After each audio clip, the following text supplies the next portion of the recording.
দারোয়ান আঙ্কেল, ভাইয়া ধরতে পারলে আমাকে মেরে ফেলবে, আপনি আমাকে বাঁচান। কি বলো মানা, চলো তোমাকে এখনই বাস্কর ভিতরে লুকিয়ে ফেলি। এই তো তোমাকে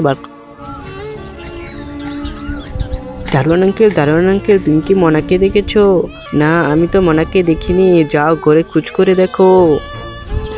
ওই তো বাচ্চাটাকে বাস্কর ভিতরে লুকিয়ে ফেলেছে, তাকে তো আমার আজকে কিডন্যাপ করতে হবে। মনা, তুমি বাক্সে বিছিয়ে থাকো, আমি ঘুমাতে গেলাম।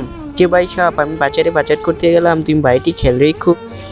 এই তো ম্যাম বাজারে যাচ্ছে, এই সুযোগে আমি বাচ্চাটাকে তাড়াতাড়ি কিডন্যাপ করে নেই। ওই তো দারোয়ান দিকে ঘুমিয়ে পড়েছে, যাই তাড়াতাড়ি বাস্কতে থাকা মেয়েটিকে আমি চুরি করে নিয়ে যাই। দারোয়ান আঙ্কেল, মনা তো বাসায় নেই। মনা তো বাস্কতে আছে, হায় হায়, বাস্ক কোথায়, মনা কোথায়?